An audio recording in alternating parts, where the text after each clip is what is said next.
What is up, guys? It's Portal Talk time. It's Portal Talk season. Both the men's and women's seasons are over, so it's about that time that some of the players will be entering the portal and some players will be entering from the portal.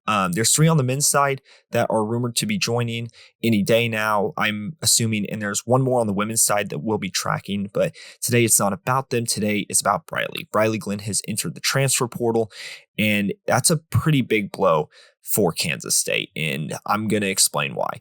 So Brylee Glenn came to Kansas State 4 years ago. She's been with the team her entire career. She came with her twin, Jalen, and Brylee has been one of the most prominent players at Kansas State in her 3 years that she's played. She redshirted her senior year. So this last year, she hasn't played a single game except for the exhibition against Washburn. This was not injury related or anything of like that. This was after a conversation with Jeff Mittie, and they decided that she was going to redshirt this year. So it was a decision made. It had nothing to do with injury or anything of the like.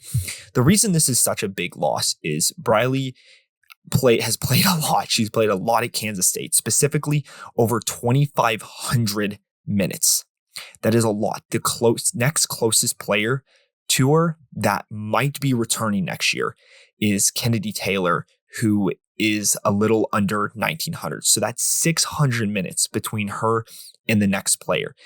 If I can do some math real quick, that's 15 full games.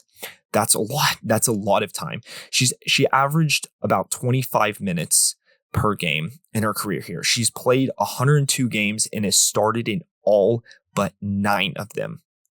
She's played a lot at K-State. She would have been the most tenured player at Kansas State next year. So as much of a loss as it is for not having her as a player, because she's a very talented guard, her stats might not always reflect this, and I believe that's because she's a very great defensive player, and she still has great offensive stats. Don't get me wrong there, but I think a lot of her being on the team is not reflected on the stat sheet. This team is going to be very young next season.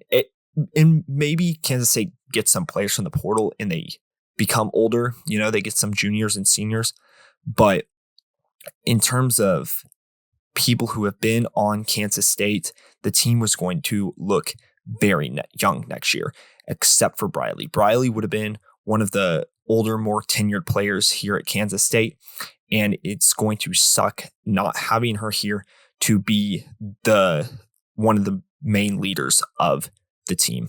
Another thing worth mentioning is she made a big jump from her first 2 years here to her junior year. Her junior year stats are much better than her first 2 years as an underclassman here. Her field goal percentage jumped from 0.379% to 3.381%.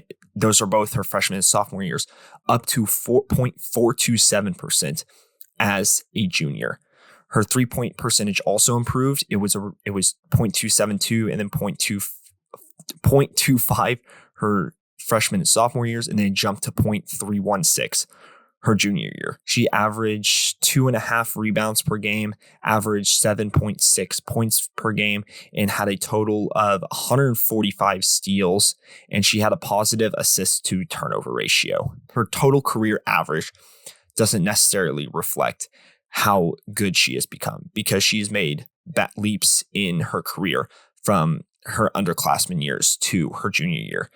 And I would have loved to have seen what she was capable of her final year at Kansas State, because I'm sure she has improved a lot just taking this year to train and practice and learn. That's going to do it for this transfer portal talk. We'll catch you in the next one. I might not cover every player who enters and comes through the portal on YouTube, but I will be on Twitter/X. So I highly recommend you follow me there if you aren't already. But that'll do it for this one. Thank you guys very much for watching, and we'll see you guys next time. Peace.